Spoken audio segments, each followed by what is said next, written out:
Muito bom dia, meu nome é Leonardo Zoccarato Ferreira.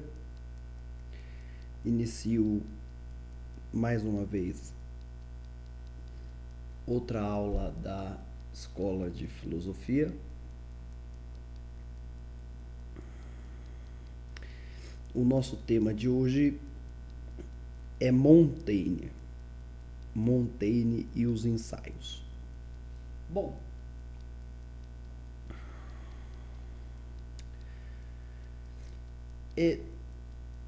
existe uma grande dificuldade para dar uma aula sobre este autor do século, do 15º século. Uma grande dificuldade para montar uma aula sobre ele, porque Montaigne deixou como o seu principal escrito uma obra chamada Ensaios. Os Ensaios são um livro onde Montaigne, ao narrar suas experiências pessoais, ao narrar sua vida particular, buscará ensinar filosofia.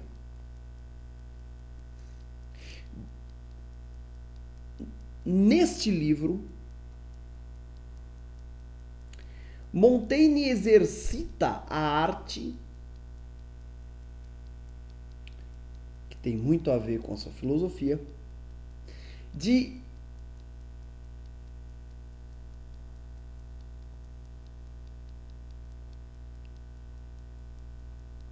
estudar o mundo a partir das suas experiências. Este dado já é notável na obra. O fato de Montaigne partir das suas experiências de vida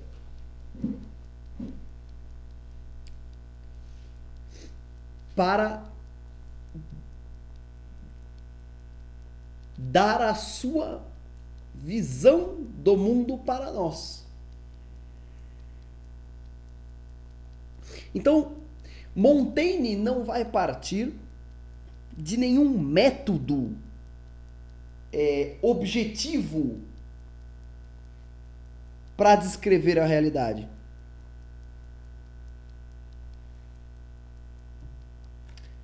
O método, se é que poderíamos usar a palavra que Montaigne usa, é simplesmente esse.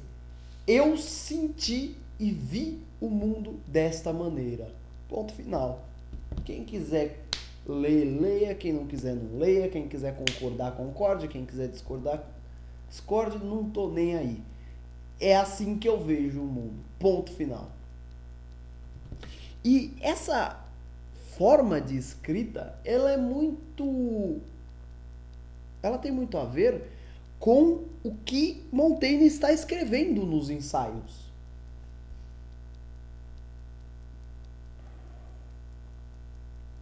Com o que, até certa forma, Montaigne está defendendo nos ensaios.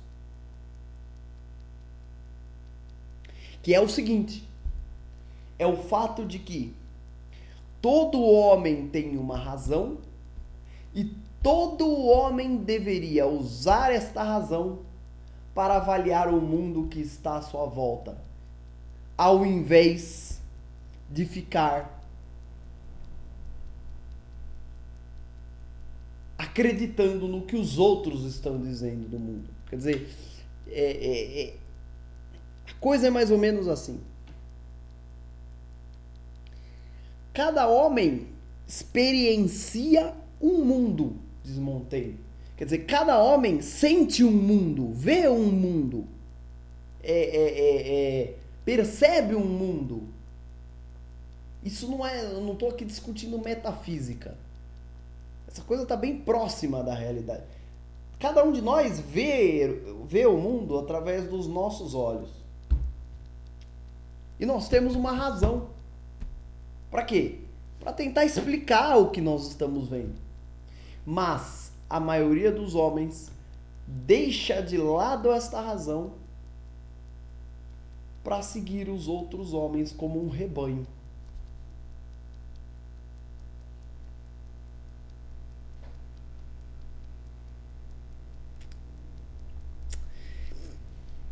Eu dizia que, por este mesmo fato,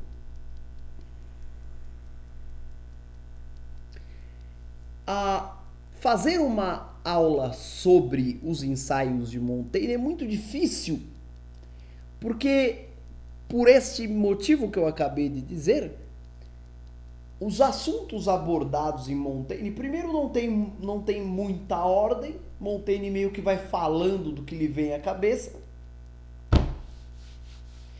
E segundo, não há nenhuma preocupação didática, quer dizer, nenhuma, estamos exagerando. Há pouca preocupação didática, ele simplesmente vai falando. E, por isso mesmo, ele fala sobre uma porrada de coisas. Quer dizer, então os ensaios é praticamente impossível dar, digamos, 3 aulas sobre os ensaios. E dar 3 aulas falando de tudo que existe nos ensaios.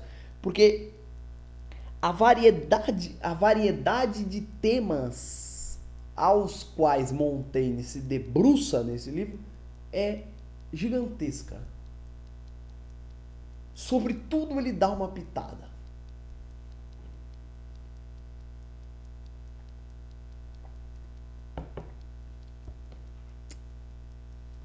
Então, o que eu acabei fazendo? Eu acabei selecionando um capítulo do livro e eu focarei esta aula neste capítulo. E o capítulo é sobre a experiência. É um capítulo grande do livro. Sobre a experiência. E eu espero que, acima de tudo, esta aula que eu inicio seja um grande convite para que vocês leiam os ensaios. Esse é o meu objetivo. Que sirva esta aula de convite, de estímulo, para que vocês se apeguem à filosofia de Montaigne.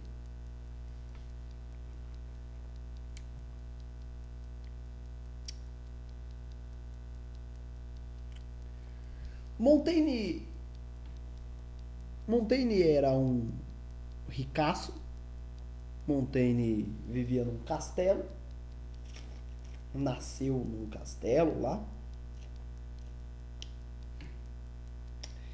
Montaigne chegou a atuar profissionalmente em um período da tua vida. Mas como qualquer ricaço, se aposentou com 34 anos. E se aposentou, o que significa? Com 34 anos, Montaigne se mandou para o seu castelo e ficou lá filosofando. Privilégio de poucos.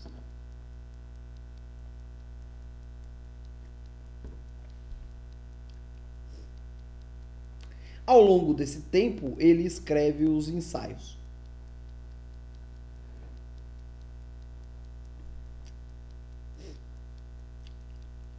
Vamos aqui ao primeiro ponto que eu gostaria de dialogar aqui com vocês sobre este livro. Note, aqui nós vamos falar sobre o capítulo que se chama Sobre a Experiência. Então,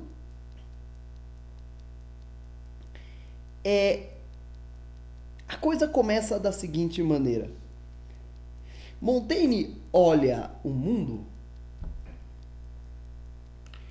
e percebe que o mundo tem uma particularidade. Montaigne percebe que o mundo é inconstante. Montaigne percebe o seguinte: deixe eu tentar explicar o mundo através das minhas experiências, através do que eu estou vivendo, através do que eu estou sentindo. Montaigne faz isso e sabe o que ele percebe? O mundo é inconstante. Os acontecimentos do mundo, os acontecimentos que a minha experiência percebe, eles não são iguais. Nunca.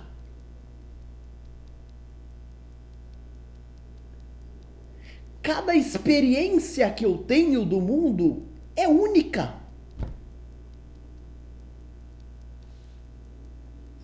O mundo é sempre diferente. Aquela velha analogia. O mundo é como se fosse um rio. É como se fosse, assim, você que entra num rio. É o mundo. E por que o rio? Porque as águas do rio vão passando e nunca são as mesmas águas que passam por você. Dessa forma, o mundo inteiro é assim. As coisas estão mudando sempre. Os acontecimentos não são iguais.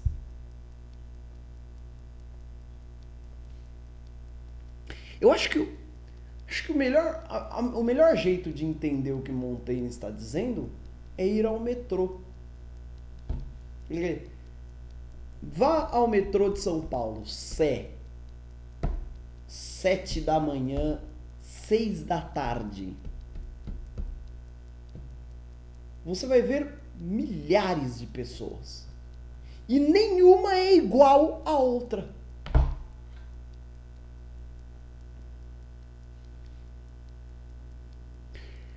As coisas no mundo não guardam nenhuma igualdade entre elas. Todas elas são diferentes entre si. Então você pega assim uma galinha que botou 10 ovos. E você pega os 10 ovos e põe na tua frente. E você olha para os 10 e nenhum deles é igual ao outro. Aí você vira e diz: e daí? E daí? E que isso? E que essa porra tem a ver com... tá? Qual a repercussão disso no meu mundo?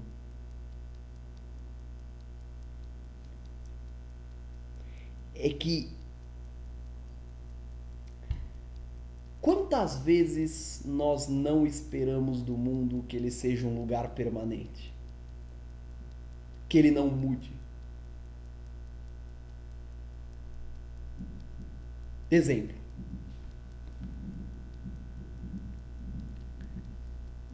Você vai num restaurante italiano, pede uma macarronada, come e adora. E o que você faz semana que vem? Vai no mesmo restaurante italiano para comer a mesma macarronada, esperando que o mundo se repita. Que o mundo que existiu semana passada seja o mesmo mundo de hoje. Se você vira pra mim e fala: nossa, mas no mundo nada é igual mesmo, isso é muito óbvio. Ora, se é óbvio, por que você espera que ele se repita várias vezes, em várias ocasiões da sua vida? Quer dizer, você conhece uma pessoa, por exemplo, e vocês se encontram. Vocês combinam de se encontrar. Pode ser um amigo, uma namorada, não importa. E no primeiro encontro, essa pessoa chega no horário. Vocês marcaram 5 horas, 5 horas ela estava lá.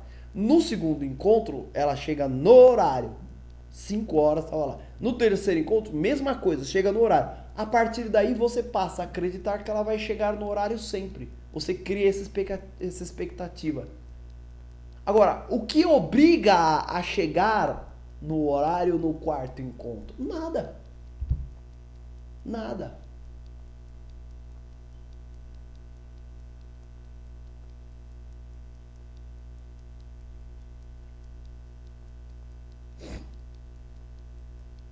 se a constatação de que o mundo está mudando é óbvia, também é óbvia que nós esperamos, assim, é aquela coisa, avalie uma pessoa pela forma como ela age. Pois é, eu vou te perguntar, quantas vezes você não esperou permanência do mundo?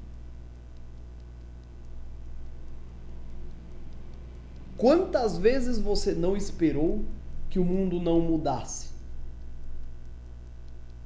Que o mundo fosse, na linguagem do mercado, confiável, previsível.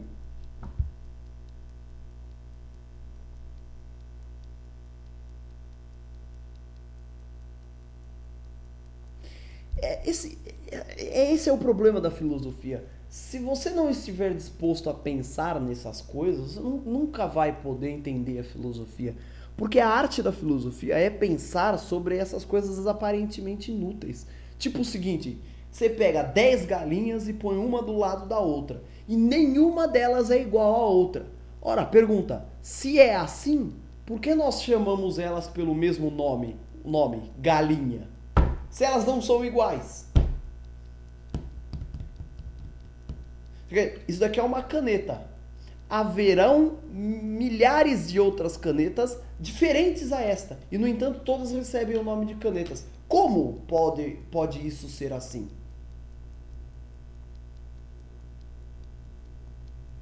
Além do mais, existe um outro elemento que nós precisamos colocar na discussão.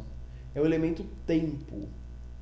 Não só as coisas no mundo são diferentes. Então, por exemplo, você vai ao metrô Sé e você vai encontrar 100 mil pessoas, digamos. E nenhuma é igual à outra. Mas você chama a todas elas de seres humanos. Da onde vem essa sua categoria, ser humano? Não me pergunte. Mas você chama todas elas de ser humano. Aí, o que acontece? Amanhã você pode ver, você vai de novo no metrô e você pode ver as mesmas 100 mil pessoas, mas não vão ser mais as mesmas, vão ser pessoas mais velhas. Então, as coisas no mundo mudam entre si e elas mesmas mudam com a ação do tempo. Quer dizer, você pega uma banana hoje e põe aqui. Você sente o cheiro da banana, você toca na banana, você vê a cor da banana. Você come a banana e sente o gosto. E aí depois, 2 dias depois, você olha para a mesma banana, sente o cheiro da mesma banana, come a mesma banana, ela está diferente. Mas você a chama de banana.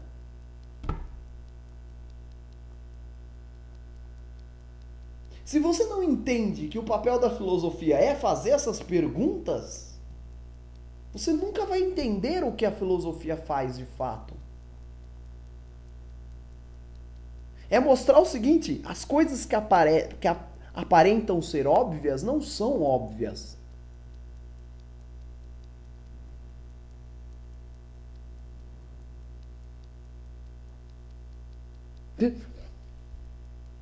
Se para nós é tão visível que você duvida que você está envelhecendo?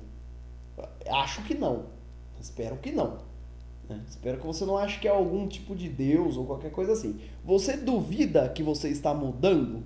Você duvida que daqui a 5 anos você será diferente? Não. Você duvida que você está mudando e que o mundo ao seu redor está mudando e que tudo que está ao seu redor está mudando? Não, não duvida. Está muito claro que tudo o que está ao seu redor, inclusive você, está mudando. Ótimo. Então, por que você dá tão pouco crédito a uma pessoa que muda de opinião toda hora? Dizemos que não é uma pessoa confiável. Não, você mudou de opinião? De novo? Você não tem opinião?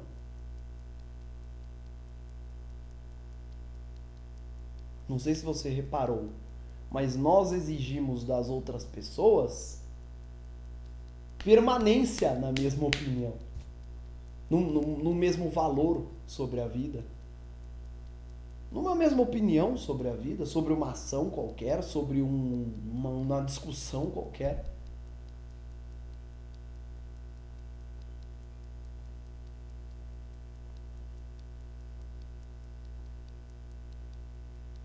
Nós não achamos estranho constatar que o mundo está mudando, mas achamos estranho quando alguém muda de fato.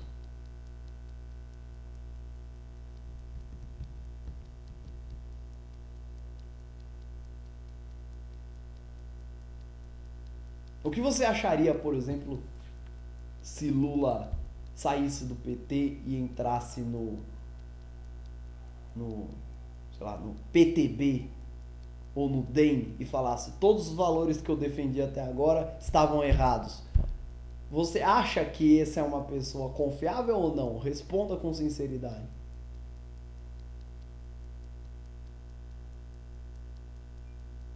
Ou se o Jair Bolsonaro saísse lá do partido dele e entrasse no PSOL, passasse a defender os gays e todo mundo, e a legalização das drogas e o aborto e tudo mais, e virasse, não, revi completamente meus conceitos, mudei, simplesmente falasse assim, mudei como ser humano, né? Suponhamos que você, de repente, é um eleitor, você vota num cara porque o cara falou que é contra a maconha.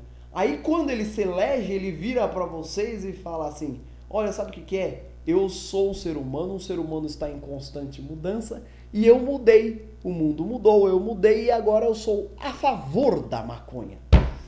E aí você fala, filha da puta, eu votei em você, agora você mudou de opinião? Você entendeu? Sim, mudei de opinião.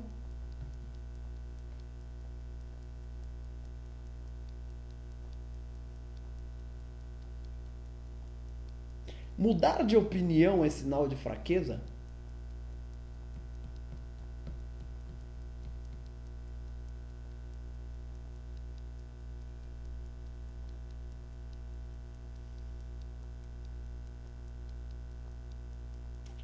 Então, o que você percebe?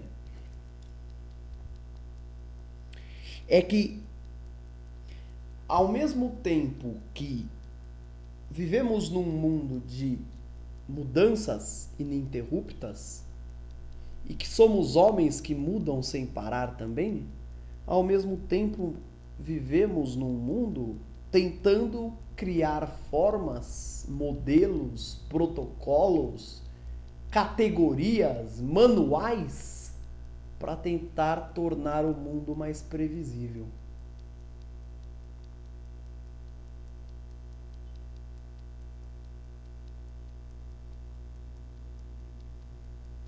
Né?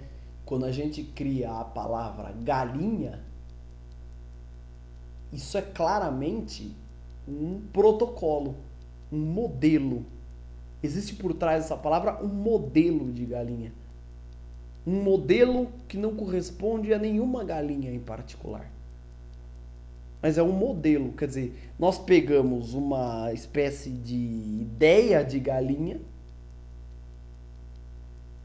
e vinculamos essa ideia ao nome galinha e ensinamos as próximas gerações para que possamos conversar entre si.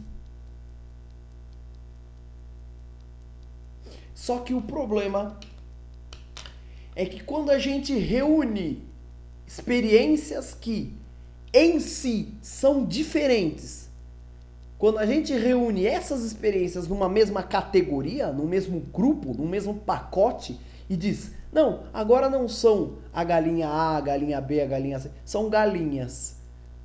Quando a gente faz isso, a gente empobrece o mundo. Então, esse é o segundo ponto que eu gostaria de caminhar aqui com vocês. O primeiro ponto é, o mundo é um espaço de inconstância. Nossas experiências são sempre únicas, são sempre diferentes, são sempre, entre aspas, inovadoras. O mundo é um espaço de mudança. Esse é o primeiro ponto. Segundo ponto, tentamos criar formas, tentamos como é que eu diria? Tentamos moldá-lo, tentamos enquadrá-los em moldes, o mundo. Tentamos categorizar o mundo. Essa é a questão do ser humano.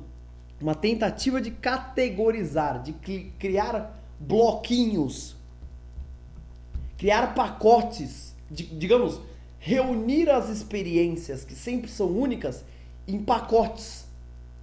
Assim, por uma espécie de semelhança que elas guardam entre si. Mas quando nós fazemos isso, nós empobrecemos o mundo.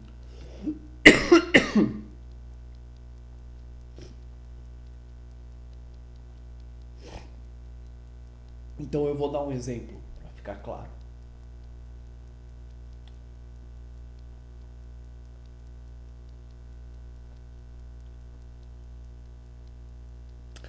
A famosa categorização política à direita e à esquerda. É uma categorização. É uma forma de tentar inserir, de tentar transformar a política e a luta política num espaço previsível, num espaço controlado, num protocolo. Então nós falamos, a política trata-se de existir uma direita e uma esquerda. Depois, como nós não conseguimos resumir a vida, porque a vida insiste em escapar aos nossos protocolos, então aí a gente começa a sofisticar os nossos protocolos. Então a gente começa a criar, não, existe uma centro-esquerda, uma centro-direita, uma esquerda radical e não sei o quê. Quer dizer, veja, quando nós criamos o protocolo, a regra, a categoria direita e esquerda, o que nós fazemos? Nós empobrecemos o debate político. Por quê? Porque nós deixamos de ver os políticos, os agentes políticos, como seres humanos únicos, que têm ideias únicas e que têm o direito de defender essas ideias únicas. E isso é tão forte que isso acaba contaminando os próprios políticos, de forma que os políticos acabam se rendendo a estas categorias e os políticos acabam aderindo a um dos lados. Olha, não é que eu sou de direita mesmo? Ou, não é que eu sou de esquerda? Então, ele passa a defender as ideias do protocolo. Quer dizer, eu sou um ser humano único, mas disseram que eu sou de esquerda. Então, já que eu sou de esquerda, eu vou passar a defender a legalização da maconha. Eu nem era a favor, mas um homem de direita tem que defender isto, o aborto e um monte de outras coisas. É o que eu digo. Quando eu estou falando de política com alguém, assim, batendo papo com alguém, a pessoa vira para mim e fala, você é do que, professor? De direita ou de esquerda? Eu respondo, não tente me categorizar, não tente me botar num protocolo, não tente me botar num manual, num molde, numa forma. Eu não sou reduzível a uma forma. Eu e ninguém. Só que tem gente que se aceita a reduzir. Eu não. Eu tenho ideias próprias. Eu posso defender uma coisa como defendo outras. E essas coisas podem muito bem encaixar-se dos dois lados do seu protocolo. Algumas na direita, outras na esquerda, outras no centro-esquerda, outras no centro torto para a esquerda. E outras aonde não tem... E outras em outros lugares que não estão no teu protocolo. Por quê? Porque o ser humano é assim, a vida é assim, a vida não se resume a protocolos, a vida não se deixa limitar. Esse alerta que Montaigne faz a vida das experiências humanas não se deixa resumir aos protocolos que o homem cria, aos manuais. Em outras palavras, você imagina que você vai fazer um manual da vida. Ou, vamos aqui construir um grande computador que vai resumir tudo o que pode haver sobre a espécie humana para ser resumido, de modo que qualquer coisa que passe na tua cabeça, você pode apertar lá o supercomputador e ele te dirá uma resposta. Não, isso não existe. Não é possível construir esse supercomputador. Não sei se você percebe aonde isso vai chegar. Montaigne está exortando-te a pensar sobre a vida. Só isso. Não é adotar um protocolo. Ah, o fulano disse que isso é assim, então é assim.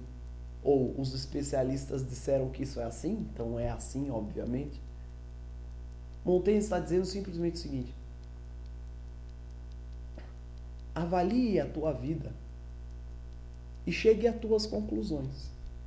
Use a tua razão. Acabou. Avalie a questão da maconha com base na tua experiência. E se você chegar a favor, você chegar ao ponto de estar a favor da sua legalização,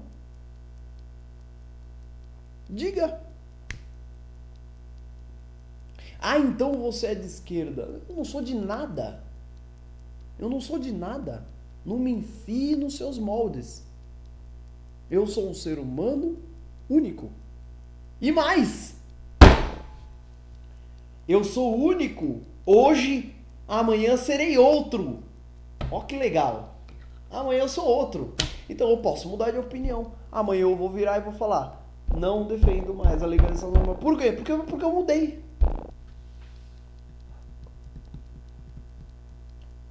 Não se deixe aprisionar pelo desejo de permanência que as pessoas nutrem por você.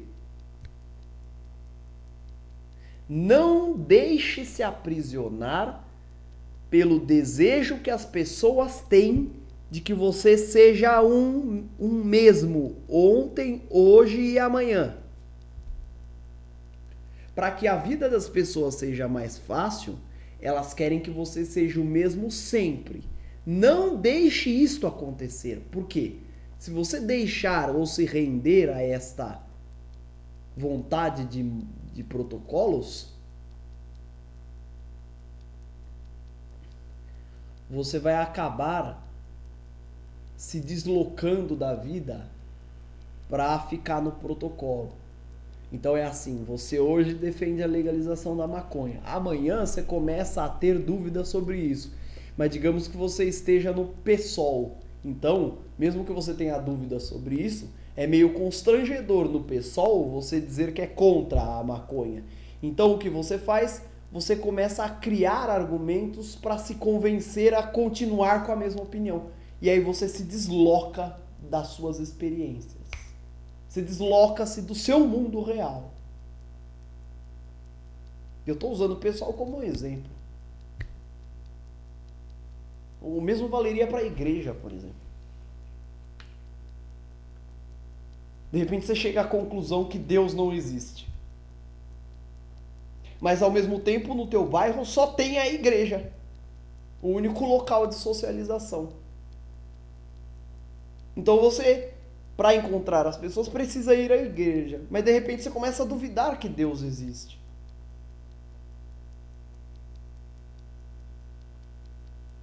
Não aprisione-se em suas crenças. Dê-se a liberdade de mudar de opinião. Não é não?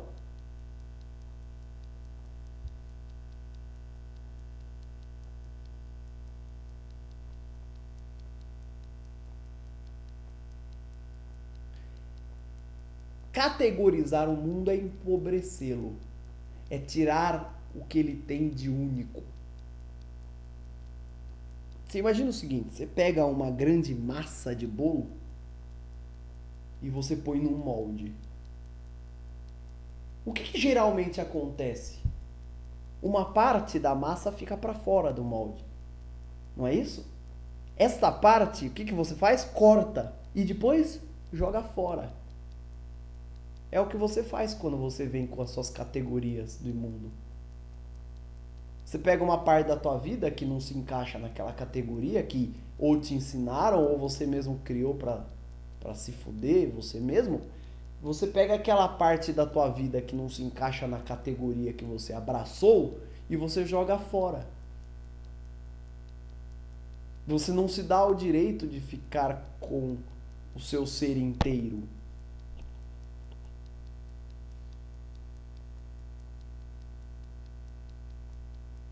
Você prefere apenas aderir ou defender aquilo que você sabe que você vai ser aplaudido pelas outras pessoas.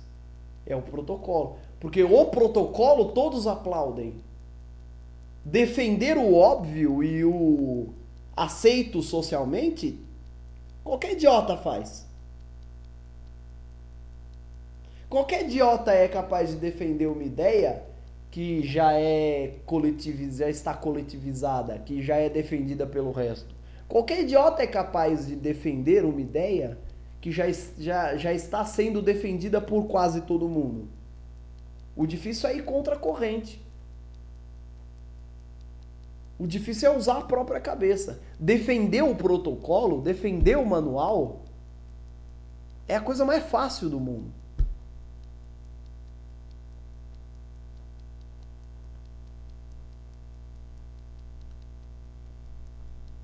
Quer dizer, eu vou dar outro exemplo.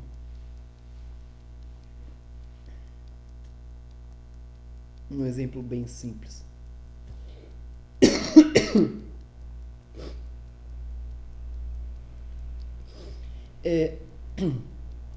No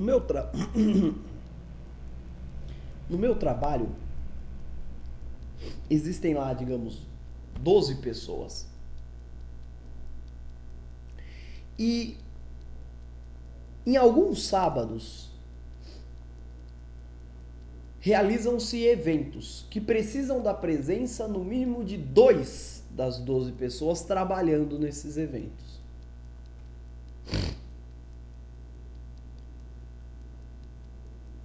O ano passado, como era decidido os 2?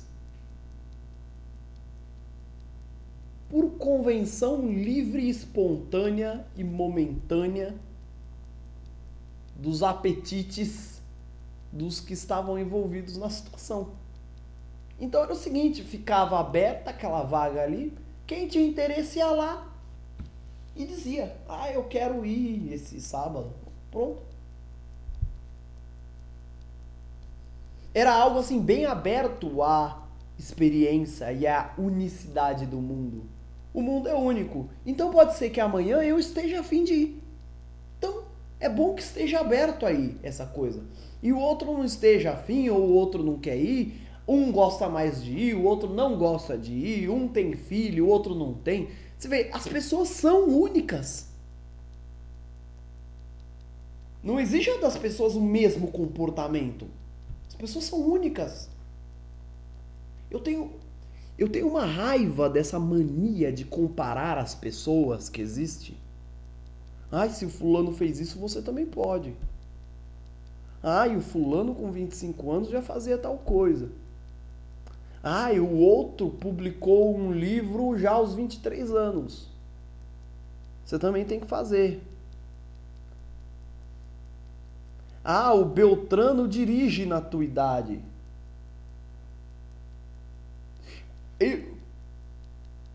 Quando eu tinha a tua idade, filhão, eu já trabalhava. É uma mania de querer comparar experiências e vidas únicas. Então, voltando ao meu exemplo.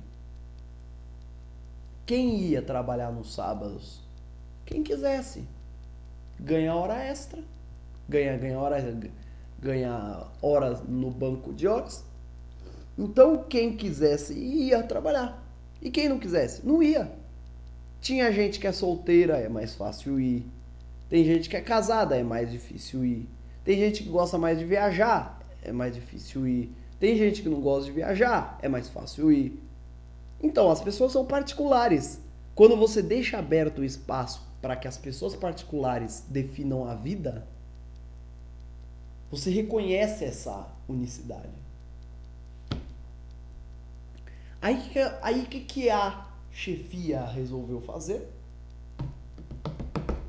Resolveu vir com um protocolo, vir com um molde, vir com uma normativa. E o que ela fez? A partir de hoje, vamos definir quem vai. Através de um sorteio. E agora estará definido quem vai. Então vamos sortear. Fulano vai na semana primeira, na segunda semana vai o Beltrano, na quarta semana vai o Cicrano. E assim foram definidos previamente, inseridos num molde, numa organização, num ordenamento, os seres humanos únicos. E agora você, o que fez?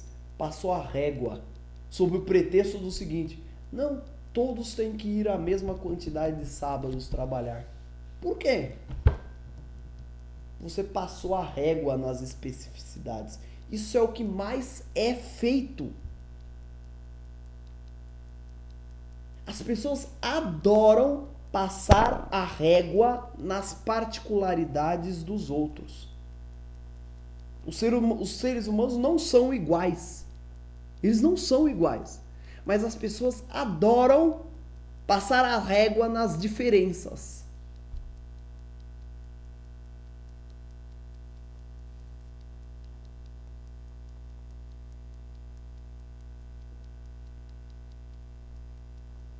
É assim.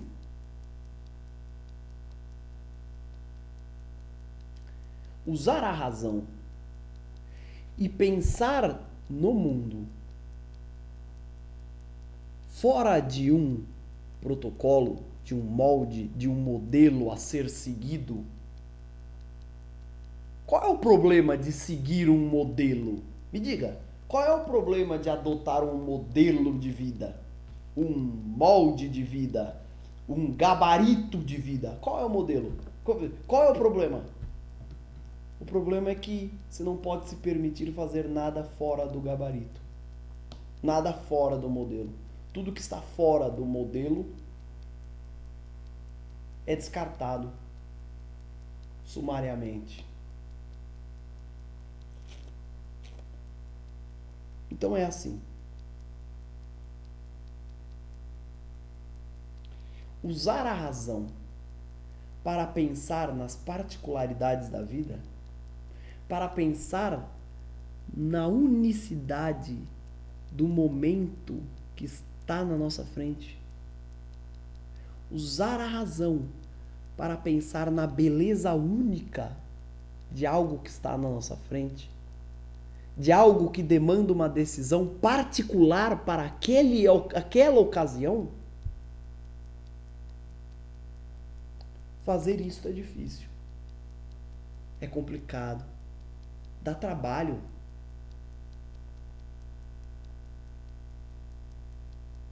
Dá trabalho dizer o seguinte: olha, gente, vamos deixar para tomar essa decisão no dia da decisão. Por quê? Porque aí nós vamos sentir o humor de cada um, entendeu? O humor de cada um. Vamos sentir as sensações de cada um e vamos julgar através das nossas sensações momentâneas o mundo que nós queremos.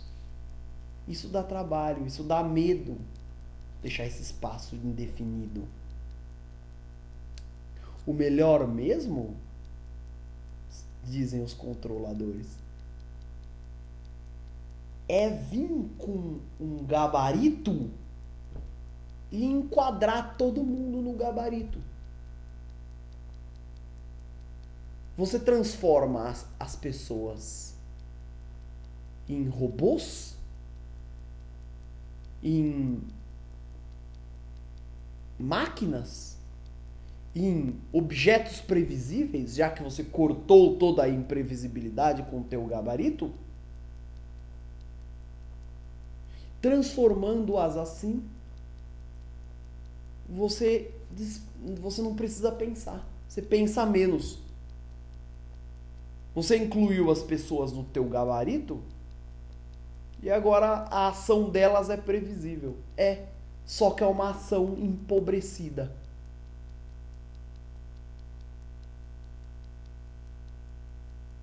Existe, por exemplo, nos locais de trabalho, principalmente no funcionalismo público, uma absoluta incapacidade de aproveitar os talentos individuais dos locais.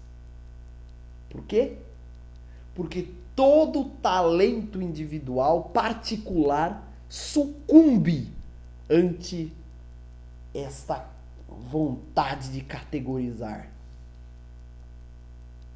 Por exemplo, quando eu era professor na escola pública, tinha um aluno na sala de aula que ele não ia bem em matemática, ele não ia bem em português, ele não ia bem em ciência, ele não ia bem. Ele fazia uma coisa extraordinária, que era desenhar. Ele desenhava pra caralho.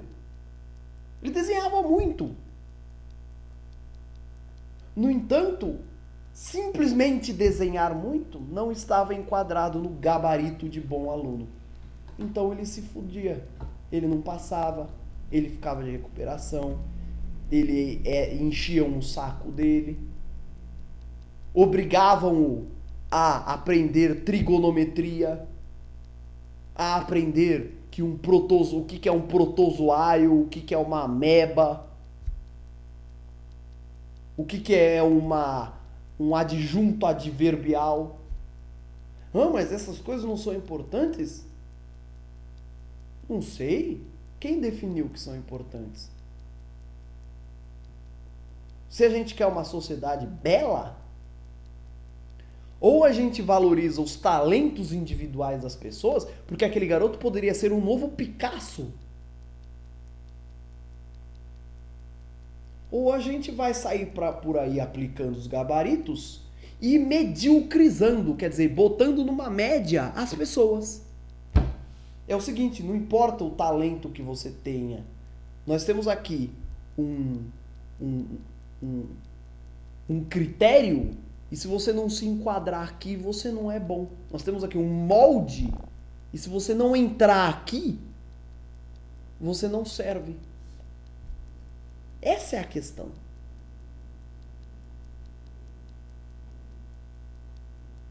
Isso sem falar de o seguinte: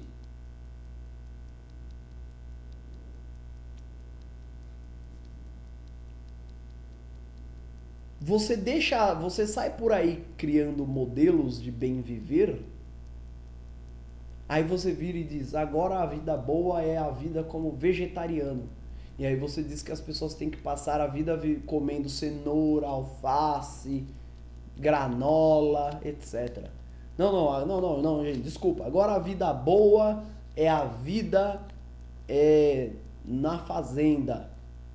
Agora a vida boa é a vida na moda. Agora a vida boa é ter um celular. Você vai criando os modelos, correto? Você vai enquadrando as pessoas nos modelos, correto? O que é um... Eu quero que vocês pensem sobre isso. Quando eu digo... temos aqui um gabarito de boa vida. O que vocês conseguem entender? Que é o seguinte... Existe um conjunto de respostas certas e erradas, pré-definidas, sobre as quais não cabe à pessoa que recebe o gabarito, não cabe à pessoa opinar. Cabe ela aceitar a resposta do gabarito.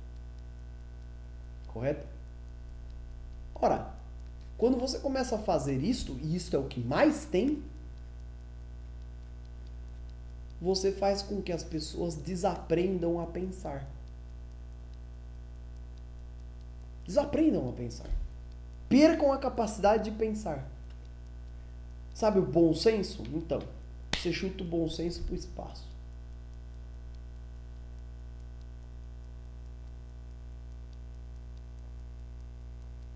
Será que eu consigo dar um exemplo sobre este problema?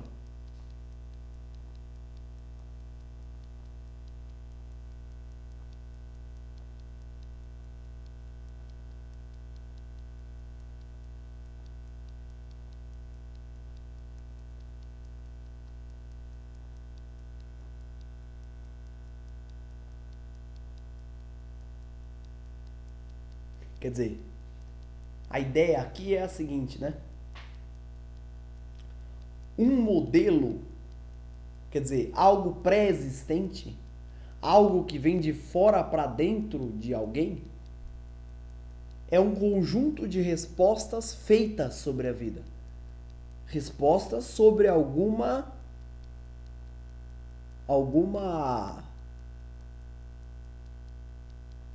vertente de uma pessoa.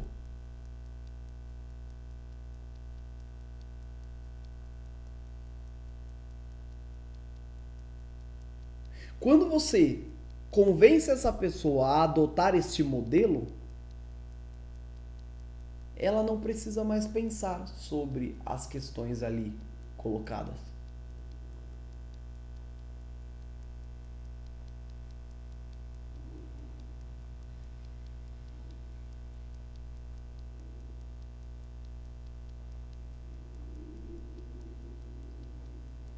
Quer dizer, vamos pegar um negócio, vai. Vamos supor que você entre na igreja. Você entra na igreja, a primeira coisa que os caras vão fazer com você é ensinar-lhe o gabarito ético da igreja.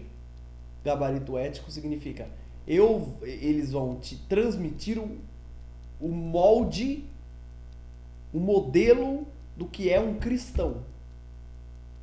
Então, como que eles fazem isso geralmente? Mostrando através da Bíblia as atitudes, por exemplo, de Cristo. O que é um bom cristão e o que não é um bom cristão. Então, por exemplo, uma das regras é: não adultere. Ou seja, você entra na igreja, de cima para baixo, você compra a ideia, porque a culpa é tua, você que entrou. Você compra a ideia de que adulterar é pecado. É algo errado, é algo que não deve ser feito. Note, você chegou a esta conclusão por deliberação própria? Não. Você recebeu isso de fora para dentro. Mas ao mesmo tempo, você recebe isso e você dispensa-se de pensar sobre isso. Você não vai pensar: será mesmo que adulterar é errado? Por que você não vai pensar? Porque a resposta já existe para você.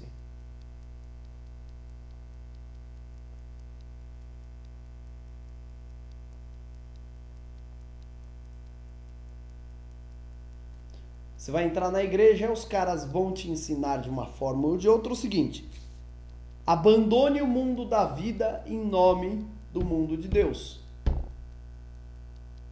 Você poderia discutir isso. Ué, mas será que eu devo fazer isso mesmo? Mas quando você compra o molde, você compra o gabarito, você perde a capacidade de discutir. E se você reparar bem, o nosso país aqui, que é um país rico em gabaritos, é ao mesmo tempo um país onde as pessoas não sabem pensar por conta própria. Aparece qualquer aí Gisele Bündchen, Rodrigo Santoro, falando que comer cocô é bom, e no dia seguinte as pessoas comendo cocô. É impressionante. É impressionante.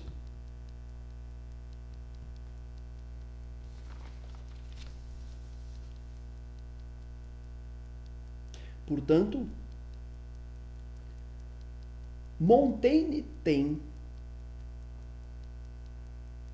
uma lição fabulosa para te ensinar. Você deve estar preparado para recebê-la. A lição é bombástica, mas se você entender o que ele está dizendo, você não será outro. Você não será o mesmo. É o seguinte: a verdadeira sabedoria é saber considerar sua própria experiência do mundo para definir qual é a melhor maneira de viver. Eu vou repetir. A verdadeira sabedoria é saber considerar sua própria experiência do mundo, sua própria vivência, para definir qual é a melhor maneira de viver. Em outras palavras, não venha me dizer que Gisele Bündchen, Rodrigo Santoro, Lula, Caetano Veloso ou quem quer que seja ache legal comer farofa. Por quê? Porque eu experimentei e não gostei. Mas isso basta? Basta.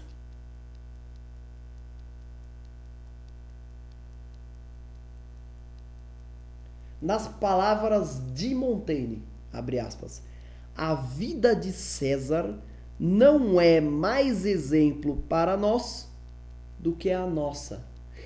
Montaigne está te exortando ao seguinte, meu caro.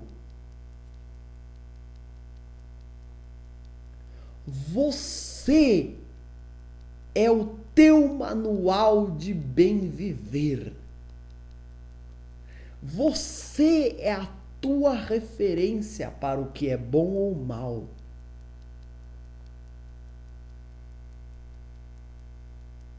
Não deixe-se convencer que algum idiota pode dizer como é a vida, o que é bom e o que é mal. Por quê? Porque ele não sente como você. Acostuma-te a te ouvir. Aprenda a se ouvir. Aprenda a ouvir tua experiência. Se você comeu costela de porco hoje, não gostou. Comeu amanhã, não gostou. Comeu depois da manhã, não gostou. Não vai comer de novo só porque a Fátima Bernardes disse que é bom.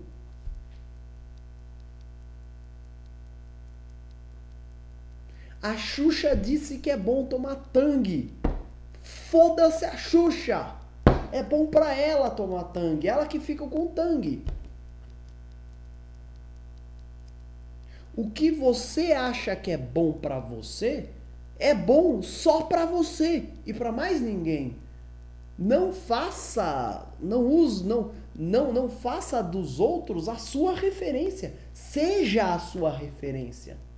Ah, mas o meu pai me ensinou tal coisa. Mas o seu pai é o seu pai. O seu pai viveu no tempo do seu pai. E você vive no seu. Você tem o seu tempo, a sua vida, as suas sensações, o seu corpo.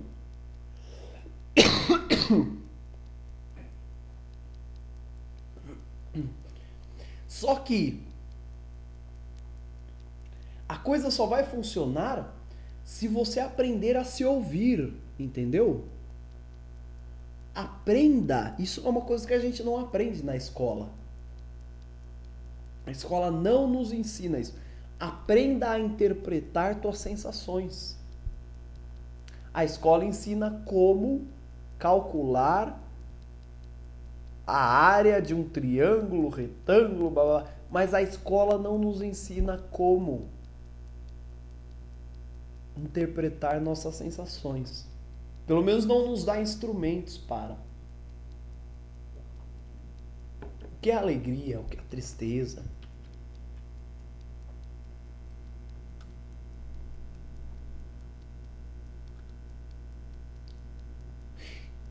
Ao mesmo tempo, saiba dialogar com os seus próprios desejos. Isso é muito profundo.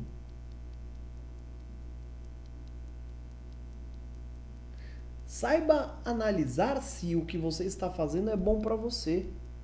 Se você mantém-se fazendo uma atividade que te entristece, você tem que pensar nessa atividade. Não fique distorcendo tuas sensações para se adequar à situação. Tente mudar as situações para adequar-se aos teus impulsos. Deixe que teus impulsos te sirvam de guia algumas vezes.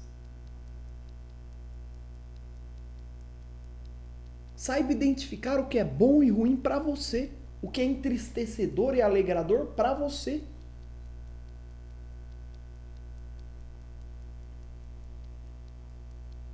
O Luciano Huck, não importa se é alegrador para você comprar uma televisão. Para mim não é. Para mim não é alegrador, para mim, Leonardo, não é alegrador ter celular. E no entanto, toda pessoa vira para mim e fala: "Nossa, mas você não tem celular?" Não tenho. Nunca vi motivos para ter. Vou ter para quê? Não é alegrador para mim. Pô, mas 98% das pessoas dizem: "Foda-se 98%, não tô nem aí para elas." Elas não sentem como eu sinto. Por que eu vou aderir a algo se eu me entristece? Só para ser conveniente ou ser sociável?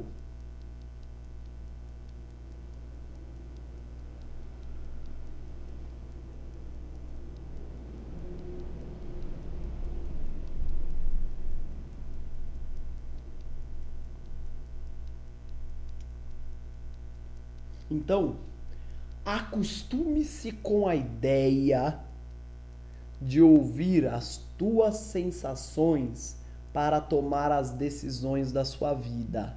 A vida te impõe decisões seríssimas. E muitas vezes a gente considera um monte de variáveis. Eu vou arrumar um emprego. Aí eu considero o mercado de trabalho, considero o estágio, a faculdade que eu vou ter que fazer, o preço, quanto eu vou ganhar. Eu só não considero uma coisa: se eu gosto do que eu vou fazer. Não é estranho?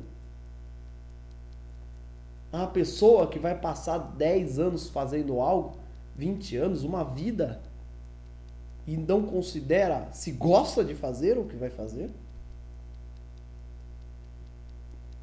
Eu fiz faculdade de Direito 1 ano.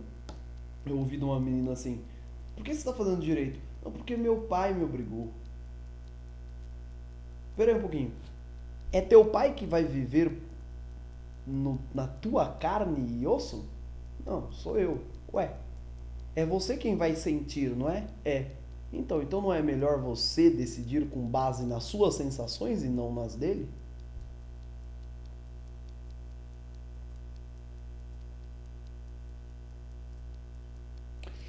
Isso parece óbvio, mas não é não. Pergunte-se nas grandes decisões. Veja as grandes decisões que as pessoas tomam e perceba que pouco ou quase nada ou nada das suas sensações entram. As pessoas não estão acostumadas a colocar suas sensações como um dos elementos de decisão. Porque ética é isso. Ética é o debate sobre como decidir a vida. Existem critérios universais para decidir a vida? O cara que vem com um protocolo, ele acha que existem critérios universais. Por quê? Porque o protocolo, o molde, o manual é aquilo que vale para todo mundo sempre. Então não tem limitação de tempo ou de números de coisas, né? Montaigne está dizendo: ora, as experiências das pessoas são únicas. Não é que não exista como eu construir previsões. Só que eu gostaria de construir previsões sobre a minha vida baseado nas minhas experiências e nos meus apetites. Só isso. Vocês vão se incomodar com isso? Se incomodarem também, o problema é de vocês, porque eu vou continuar agindo assim.